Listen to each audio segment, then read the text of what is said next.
kalian lihat motornya seperti yang ada pada gambar ini, itu 250 juta, itu belum ongkos. Belum ongkos dan belum motor bahkan. Belum, itu kita nggak sempat nikmati Nggak yang sempat itu nikmati. begitu. Rata-rata kawan-kawan begitu. Makanya yang beli itu orang-orang berumur. Orang-orang nostalgia. Orang-orang nostalgia. Akan kondisinya tua, terus pedagang-pedagang yang di luar juga ya.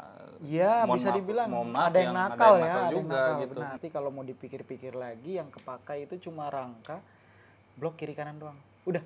Semuanya Lainnya baru semua. baru semua. Jadi ya harus lebih hati-hati karena kalau dilihat kan sekarang ambience-nya itu orang tuh udah tertarik lagi main 2 tak dan banyak nih kawan-kawan Termasuk di saya nih. Balikpapan termasuk Bro Adil ini. Saya kaget banget ya karena dia kan sebelumnya ini main. Mungkin lebih mengerucut lagi nih ke arah kokpit ya, karena memang sini yang kita lihat yang paling menonjol itu ada di bagian wheelsetnya nih guys. Kalau kalian lihat wheelsetnya ini itu sangat spesial karena ini dipakai di ajang balap Moto3, bener nggak ya? Benar. Oke, kita opening aja mungkin ya kok ya. Oke. Oke, assalamualaikum warahmatullahi wabarakatuh. Selamat malam guys. Salam sehat. Kebetulan di sini kita kedatangan tamu yang cukup spesial. Ya kalau kalian lihat kemarin itu mungkin awal dari saya main ninja itu dari beliau nih, Om Riko. Apa kabar Iya. Om Riko? Sehat. Sehat ya. Gimana? Ini Sehat, setelah apa namanya lama berkelana di laut sana, kebetulan memang beliau kita cukup nanti kan ada sekitar 3 bulan ya kalau nggak salah. Ada 3-4 bulan. 3-4 bulan ya untuk buat video ini guys. Nah, untuk malam yang spesial ini kita coba bahas RR Goldie. Kalau kalian lihat di video sebelumnya yang sempat saya publish di beberapa sosial media saya, RR yang sudah lumayan cukup full restorasi, bukan full restorasi, full ya. Restorasi modifikasi. Restorasi modifikasi dan restorasi modifikasinya pun juga tidak main-main guys.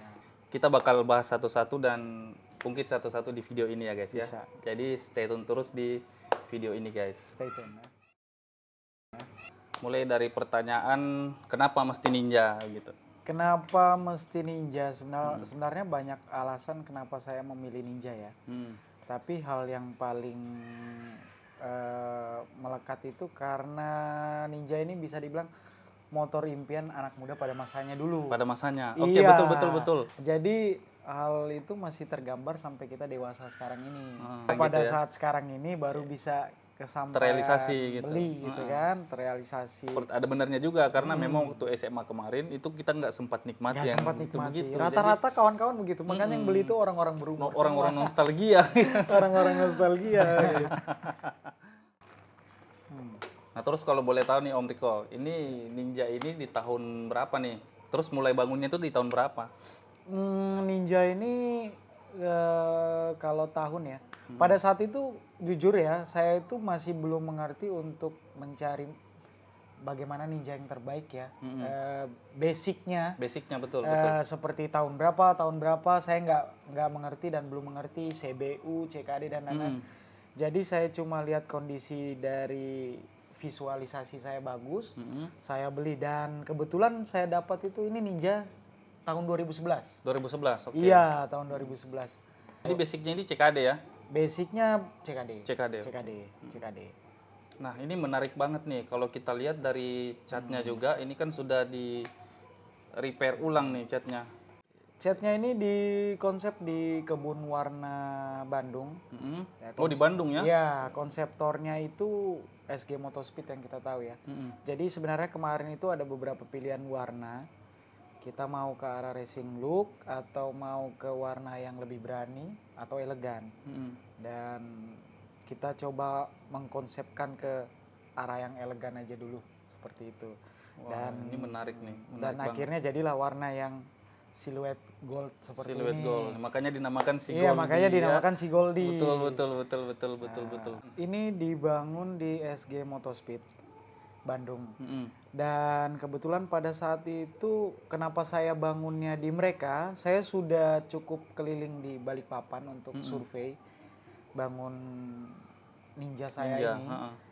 Cuman pada saat itu referensi saya masih kurang. Dan kebetulan di saat yang bersamaan saya dapat referensi di SG Motospeed. Setelah saya survei hasil ninja yang dibangun dan bercakap dengan owner ya, bahkan sudah seperti teman sekarang nih.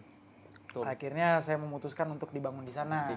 Saya dengar-dengar juga si Gold ini masih ada di Bandung ya sampai saat ini ya? Iya, jadi ada A- spec up ya. Spec up, oh berarti ini tahap kedua ya? Iya, untuk ini. bisa dibilang kemungkinan besar versi terakhirnya. Oh gitu ya? Iya.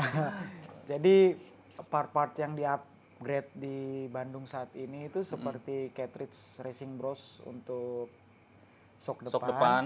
Karena waktu kita reading saya ngerasain feel-nya masih kurang performa untuk di Di shock bagian depan sok ya. depannya. Iya. Memang terutama di kaki-kaki ini memang harus Iya, kita perhatikan. benar. Jadi konsep motor ini tuh dibangun untuk kenyamanan. Karena memang yang saya bangun ini untuk comfortable saya nih saat reading. Jadi Betul. bukan sekedar konsep untuk motor gaya-gayaan doang gitu ya. ataupun cuma sekedar dipajang. Memang kita sangat perhatikan perform gitu ya Om ya. Iya, makanya begitu saya ngerasain ada yang jadi PR, ya itu saya perbaiki. Dan saat ini ke Bandung dari sektor mesin yang kemarin untuk pemula ya, bisa dibilang ya, sekarang naik level lagi, jadi lebih enak lagi kalau untuk dibawa touring atau sedikit-sedikit speeding, begitulah ya. Sepertinya saya wajib rasakan nih pas Harus, pulang harus. Mantap. Speedometernya sendiri nih spesial banget nih, kemarin saya coba nyalakan itu sudah up ke micron Ini ya. Micron 5. Micron 5 ya. Micron 5. Jadi dari saya ngejar spesifikasi dari Micron ini ya bukan cuma sekedar gaya-gayaan ya, tapi lebih ke fungsional lagi karena lebih akurat untuk membaca RPM dan log data itu lebih terbaca di sini. Micron 5 itu entah saya yang baru tahu atau gimana. Ternyata dia cara ngedeteksi atau ngebaca semua data yang ada di motor itu cuma ngelilitin kabel busi aja ke ini. Untuk RPM-nya dia ada dililit di coil ya. Oh, di coil ya. Kabel busi ya. Kabel busi. Kabel busi. Untuk kilometer per hour-nya atau RPM. Speedometer. Itu ke GPS. Ke GPS ya. Ya. Dan kalau saya tidak salah, seperti speedometer balap khusus lainnya, dia terdata beberapa sirkuit bahkan di dunia ini. Jadi memang untuk dipergunakan untuk data logik. Iya, itu. Oke, kita mungkin lebih mengerucut lagi nih ke arah kokpit ya, karena memang kokpitnya ini sangat cantik dan sangat istimewa kita lihat. Untuk kokpitnya sendiri Om Riko, ini sudah upgrade apa saja? Kalau kokpit yang waktu pertama kali ke tempatnya Bro Adil itu masih ya pengereman masih pakai Brembo RCS 15 ya kalau nggak salah. Costa Corta ya. Kopling Ako 1, terus di situ juga ada steering damper dari Öhlins. Kalau untuk segitiga set sampai bar handlebarnya itu dari Taiga.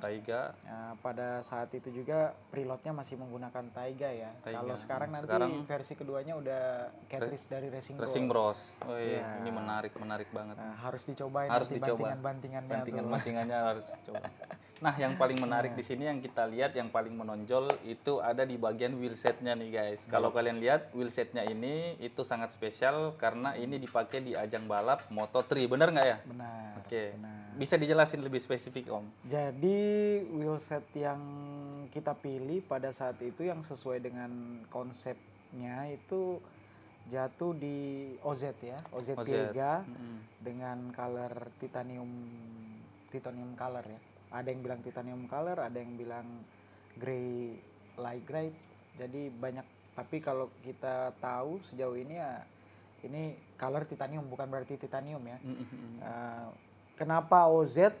Yang pasti kita ngejar bobot. Kita tahu semua kan aluminium forget itu pasti ringan. Ngejar bobot, dan konsep motor ini kan lebih ke daily use, touring, speeding yang dipakai jelas tracknya berkelok-kelok ya kan. Jadi tapak ban atau lebar velg itu yang mumpuni dan sangat bagus handlingnya menurut saya ya lebar dari velg OZ ini.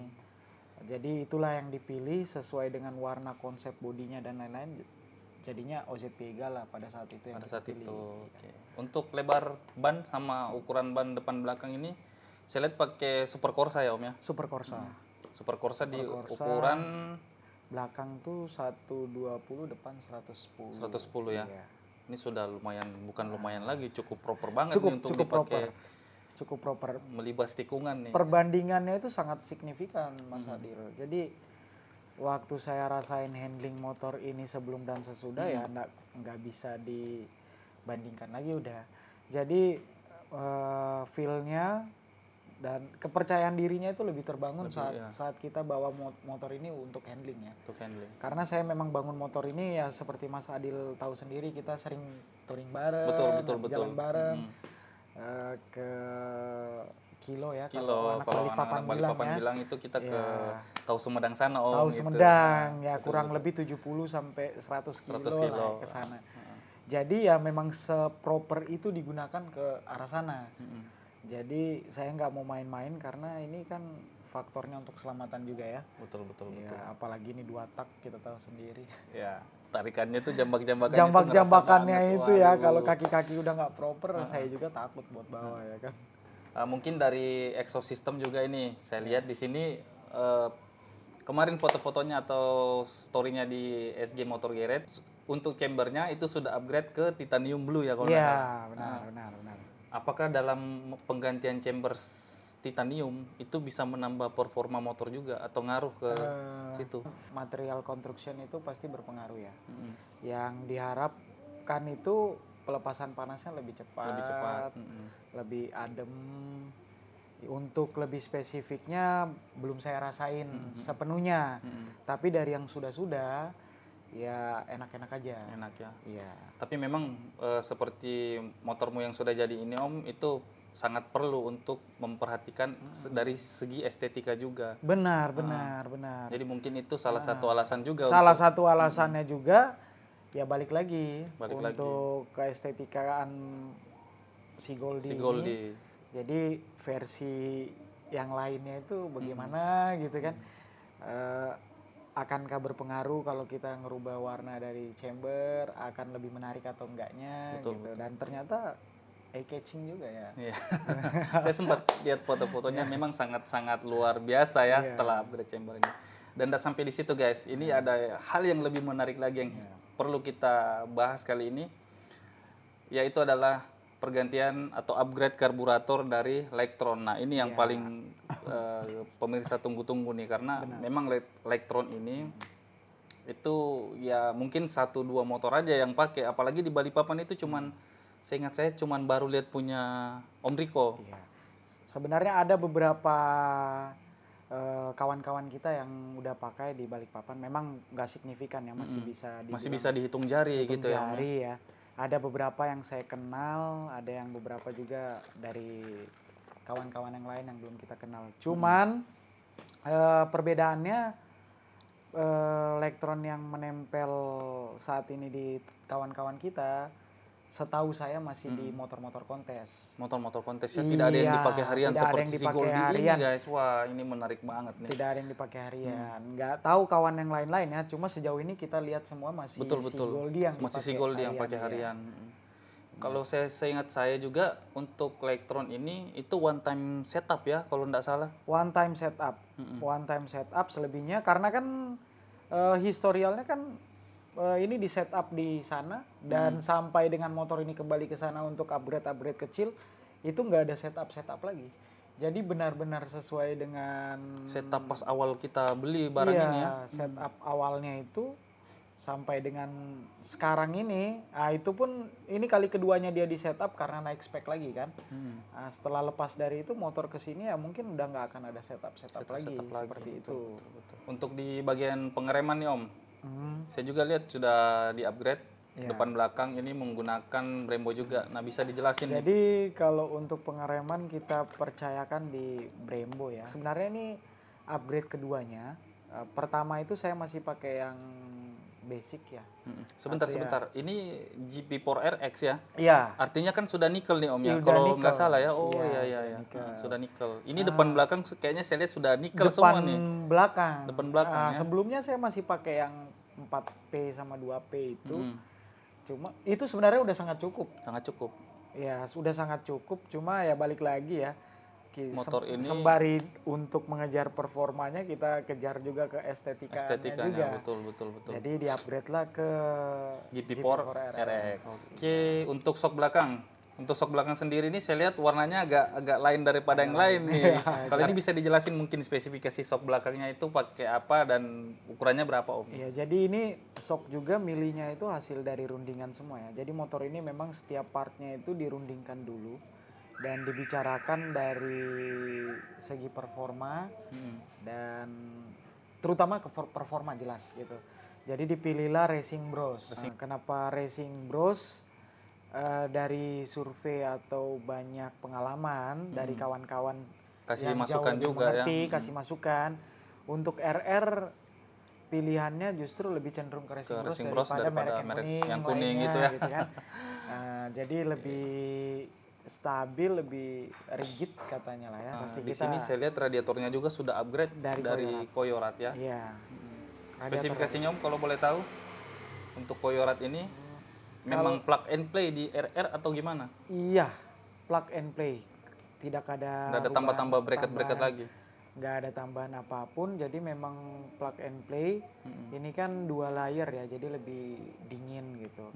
Untuk spesifikasi mesin yang kemarin dan yang sekarang, bahkan yang sekarang itu kita sangat membutuhkan Pendinginan yang cukup. Apalagi mungkin dengan yang performa mesin yang sekarang itu yang sudah dibangun SG Motorspeed itu mungkin membutuhkan ya cooling yang begitu cukup mumpuni. Jelas. Kalau boleh tahu Om, di sana kemarin sempat upgrade apa aja di SG? Jadi Ini garapan yang kedua ya kalau nggak salah ya? ini garapan yang kedua.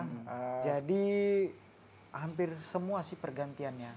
Yang pertama, crankcase saya kan udah terbilang tua ya.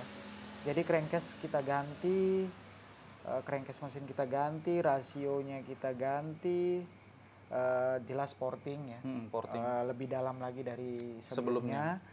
Untuk porting sendiri semua dilakukan di SG Motorspeed dengan partner-partnernya mereka. Terus pengapian juga pasti ya, yang penting pengapian. Kita udah berani untuk naik ke tahap selanjutnya ya, ke E7 dari HBY ya. Sebenarnya ini sudah lama mereka lakukan di sana, cuma sayanya aja yang baru sekarang baru mau mulai situ, gitu ya. Berarti blok mesin sama headnya itu di up juga di sana. Jadi blok mesin diperbarui lagi, blok mesin yang baru biar lebih fresh. Berarti dibelikan yang blok baru. Habis itu digarap lagi di situ. Digarap lagi di situ dan jelas lebih jauh daripada spesifikasi sebelumnya. Dan untuk head sendiri masih pakai head yang sama dari VHM. Cuman squeeze, ada modifikasi di squeeze-nya ya kan. Entah untuk kompresi atau lain-lain, mereka lebih paham lah itu. Itu pasti ya, tapi agak sensitif, nggak apa-apa kita nggak apa-apa. Ini kan motor kita bangun ambilnya dari nol nih Om. Nol banget sampai jadi si Goldie seperti sekarang ini, apalagi sudah 2 tahap pembangunan. Itu mungkin bisa dijelasin Om rincian dan harga spesifik untuk ngebangun motor seperti ini. Jadi motor ini bisa dibilang kenapa dari nol banget. Karena yang kepake benar-benar cuma rangka ya? Rangka. Berarti semua body baru diganti. Rangka, blok kiri kanan, sama crankcase. Itu pun crankcase-nya udah ganti nih. Ya udah diganti ke crankcase JTEC Blank ya. Jadi yang versi kedua ini benar-benar berarti kalau mau dipikir-pikir lagi yang kepakai itu cuma rangka, blok kiri kanan doang. Udah. Lainnya baru semua. Jadi saya kayak beli rangka dan surat aja kayak sepertinya begitu ya. Ya jadi kalau mau dibicarain cost-nya mungkin 250 up ada. 250 juta ya. Nih 250 juta guys. Sampai dengan 300 ada lah dengan ongkos Ongkos pergi. pulang pergi, betul itu yang harus kita hitung juga ya, Om. ongkos pulang perginya nggak murah ya dari Betul Kalimantan dari ke Kalimantan ke Bandung Jakarta sana, dulu, harus Jakarta itu dulu, ke Bandung lagi. dan ini udah kali kesekiannya dia ke sana ya kan. Betul Jadi ya sekitar segitulah angka kasarnya. Angka kasarnya. Jadi kalau kalian penasaran dengan harganya tadi sudah disebutkan, kalian lihat motornya seperti yang ada pada gambar ini, itu 250 juta, itu belum ongkos. Belum ongkos dan belum motor bahkan. Belum motor ya, itu baru ongkos modifikasinya aja guys. Ini lumayan menarik banget dan cukup bikin merinding sih. Kalau harga part itu relatif ya, kurang lebih lah. Mirip-mirip, ada yang lebih mahal, ada yang lebih murah, tapi secara rincian kasar saya ya sampai dengan di angka sebegitunya karena memang benar-benar motor nih PR-nya PR banget. PR banget, betul. PR-nya PR banget. Apalagi begitu dapat bahan ya, kalau bahannya memang bahannya busuk gitu kan Om, itu harus nge-replace dari awal betul-betul dari awal gitu. Betul-betul dari awal. Terus ada beberapa part yang 2 kali beli kayak seperti pertama itu saya beli silinser dari Arau, bahkan belum terpasang. Belum terpasang. Iya, mau nggak mau harus dihibahkan atau dijual. Dari pengereman di depan juga saya sempat pakai punyanya NX. Terus ya itu yang bikin cost itu lebih banyak lagi. Ya. Jadi saran saya nih buat teman-teman kalau mau bangun Ninja ya memang harus ada circle-nya, referensinya. Betul. Saya sangat merasakan tuh. Kalau saya buta-buta juga betul. Kalau saya nggak punya circle di teman-teman Ninja seperti om-omku yang ada di sebelah ini, itu mungkin saya juga akan tersesat tuh pada saat bangun Ninja kemarin. Karena memang part-partnya yang kita beli tuh tricky banget Om, tricky banget.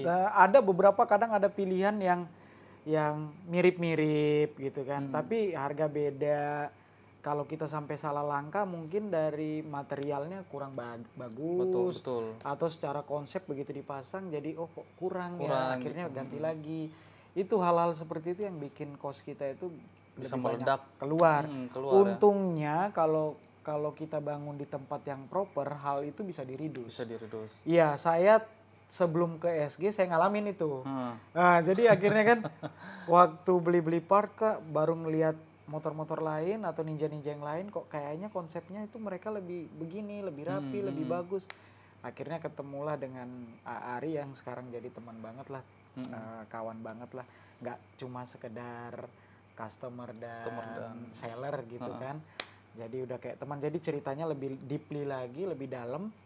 Akhirnya diridus lah pengeluaran itu, jadi satu kali beli udah. Jadi buat teman-teman tuh harus ada referensinya. Iya, minimal betul. Temen ngobrol lah, ya kan yang main Ninja juga. Betul. Karena memang ini terus terang agak tricky. Saya sudah ngerasain sendiri sebenarnya. Iya benar itu part-partnya itu ya goib lah bisa dibilang ya. Apalagi sekarang kan Ninja harganya itu udah lumayan. Jauh digoreng habis. Jauh digoreng habis. Dulu aku masih ingat itu Om, dikasih tau teman nih, ada Ninja nih, sekian nih. Ambil nggak? Itu harganya masih 15 juta Om. Iya. Masih 15 juta. Iya. Sekarang udah 30-an up. Itu masih mentahan loh Om. Itu masih mentahan. Masih mentahan. Saya dapat kemarin waktu Ninja itu masih digoreng-gorengnya banget ya. Dan memang kesalahan saya tuh nggak mau ngecek lokasi secara langsung waktu beli unit. Karena keterbatasan pekerjaan, betul. Jadi dapat kondisi yang kalau saya bilang jelek-jelek banget enggak, tapi ya memang untuk direstorasi modifikasi memang harus diganti semuanya. Karena tangki aja itu saya bolong-bolong, bocor-bocor ya, bodi itu patah-patah ternyata dalam-dalamnya itu sambungan-sambungannya. Ini untuk teman yang mau beli unit juga lebih bagus tuh ngecek secara langsung. Betul. Iya, karena mungkin sudah banyak kejadian yang seperti itu juga ya. Iya, dilihat dari umur produksi udah jauh banget ya. Nah, benar. Dikarenakan kondisinya tua, terus pedagang-pedagang yang di luar juga ya. Iya, bisa dibilang ada yang nakal juga gitu. Benar. Jadi ya harus lebih hati-hati karena kalau dilihat kan sekarang ambience-nya itu orang tuh udah tertarik lagi main 2 tak dan banyak nih kawan-kawan termasuk saya nih, termasuk Bro Adil ini. Saya kaget banget ya karena dia kan sebelumnya ini main Moge dan CBR 250. Betul.